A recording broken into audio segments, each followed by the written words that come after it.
George Washington's Spy, A Time Travel Adventure by Elvira Woodruff. Chapter 1.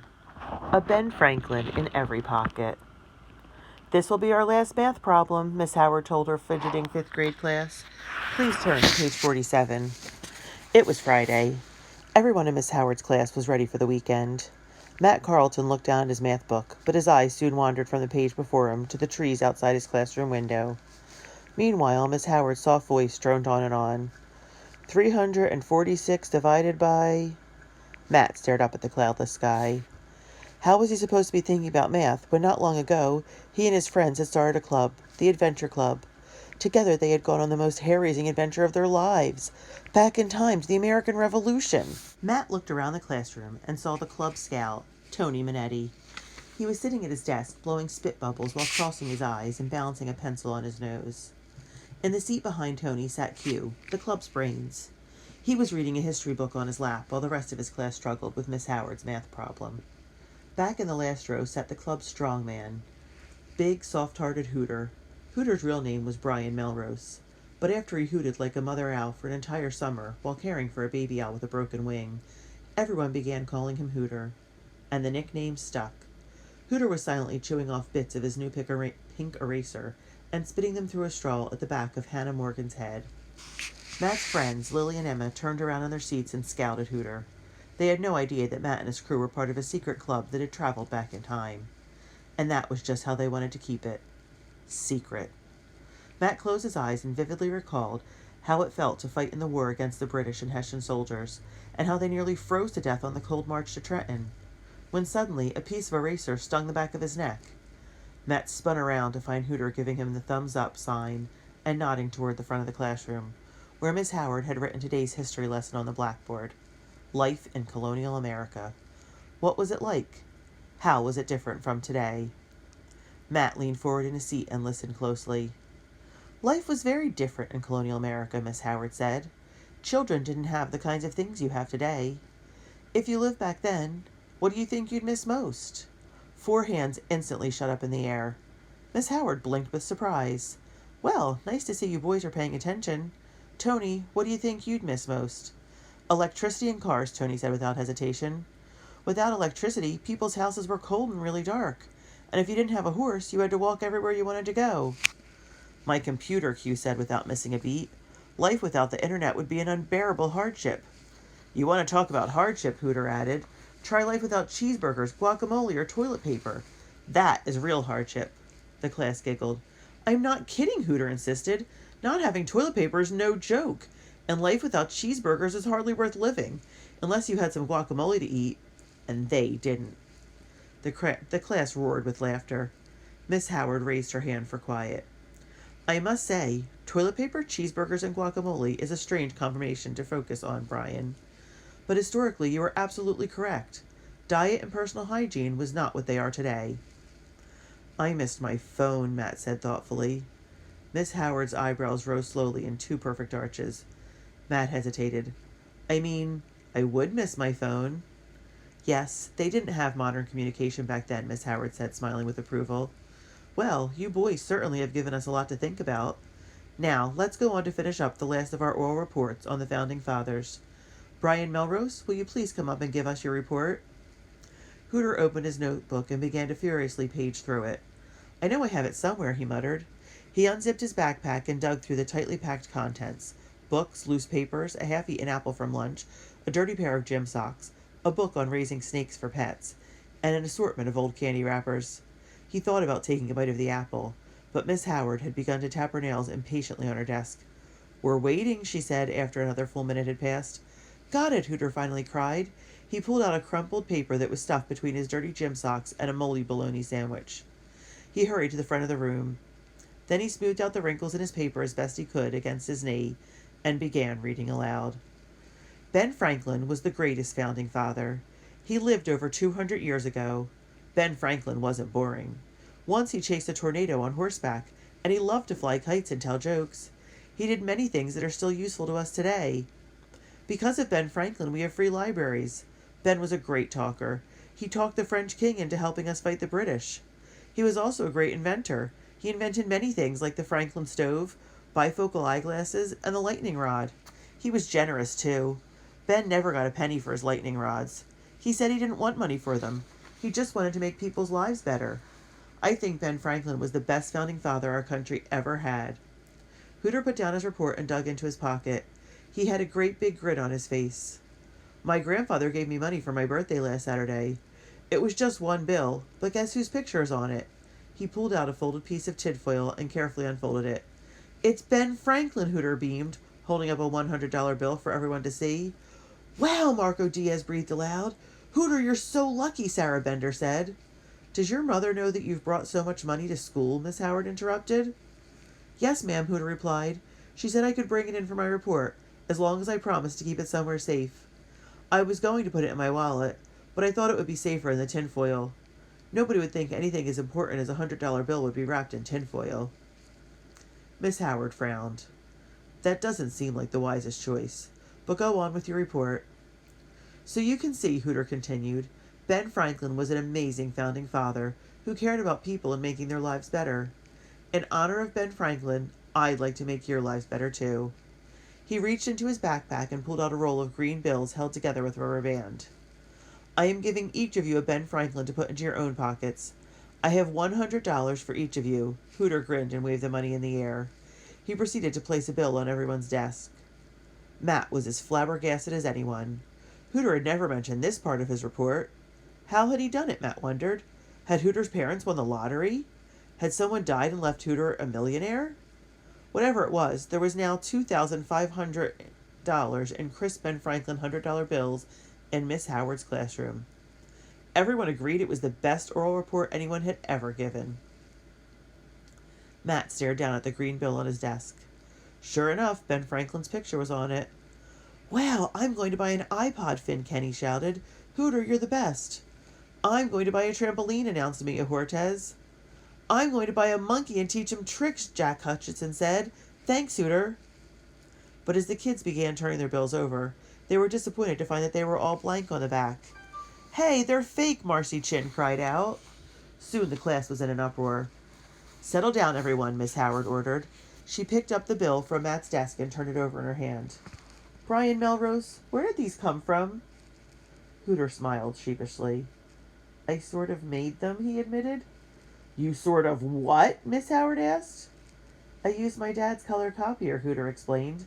After my grandfather gave me $100, I thought it would be cool to give some money to everyone. Good grief, Miss Howard cried. Don't you know that copying money is against the law? It's called counterfeiting, Hugh spoke up, an exceedingly illegal activity. Hugh loved words, and each week he had a new favorite. This week's word was exceedingly, and he used it wherever he could. Hooter swallowed hard. I didn't know I was breaking the law. Hugh was right, Miss Howard said, and unless you want to go to jail for counterfeiting, Brian, each of these phony bills must be collected and destroyed this very minute. Pass them forward, guys, right now. This command was followed by a loud chorus of moans and groans, and Hooter's wild popularity suddenly plummeted. Fortunately, Miss Howard did not have her heart set on buying a monkey, or an iPod, or a trampoline. After giving Hooter another lecture on counterfeiting, and making him promise never to do it again, she gave him an A for his report. Now for our class assignment, Miss Howard continued. Since we've been studying the Revolutionary War, we've studied the Patriots, who were the American colonists who revolted against British rule.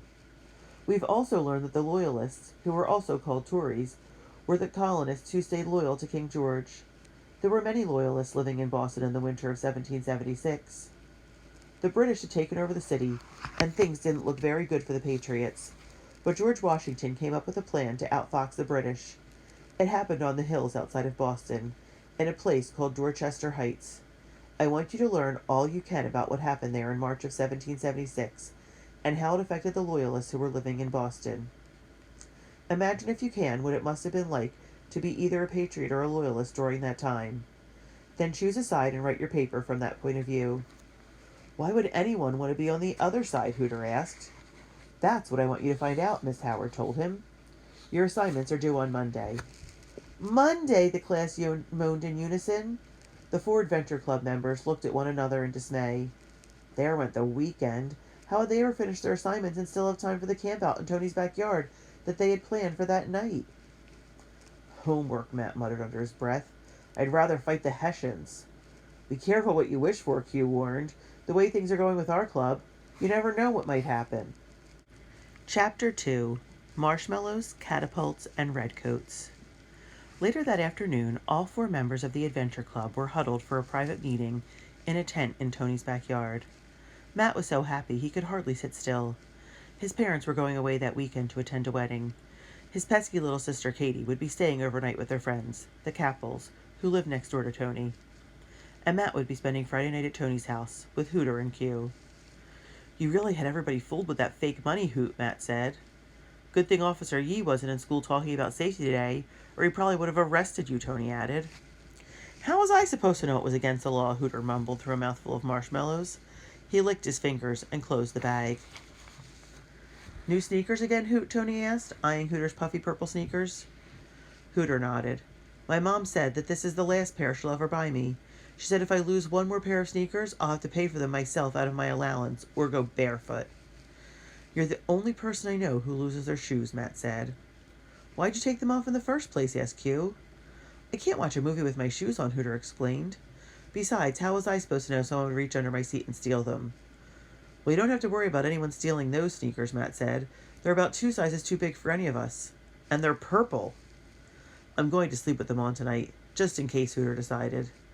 The others laughed, and Tony gave Hooter a friendly shove. It's great that we get to camp out together, Matt said. I just wish we didn't have so much homework to do. It will be simple, said Q. All we have to do is some reading and find out what happened at Dorchester and what it was like to be a loyalist. Why would anyone want to be a loyalist and not be allowed to choose their own laws, Hooter asked. I don't know, Tony said. The loyalists must have been really stupid. All 500,000 of them, Q asked. 500,000, Matt repeated. Are you sure there were so many?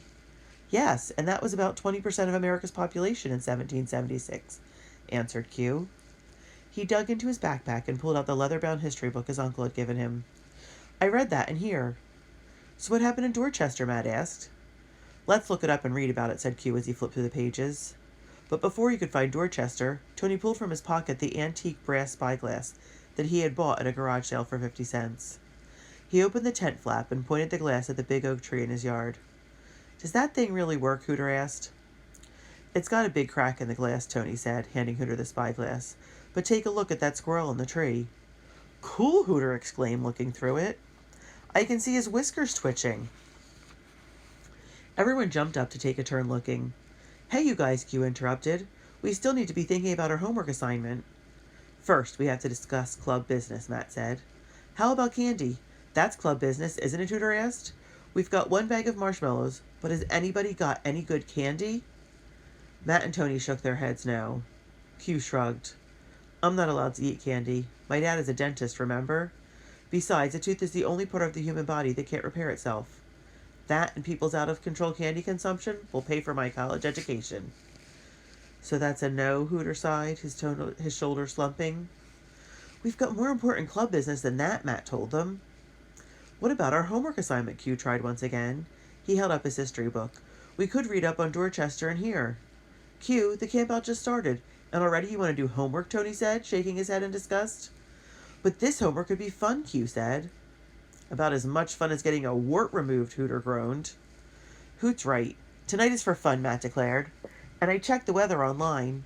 It's going to get colder, so it's good we've got warm sleeping bags. Then he hesitated. And there is going to be a 3/4 moon. His voice trailed off and everyone grew quiet. They were all thinking about the last time they'd gone camping under a 3/4 moon.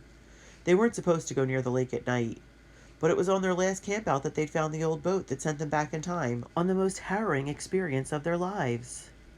That's not even something to joke about, Q said. If there is a 3/4 moon, I'm staying far away from that old rowboat.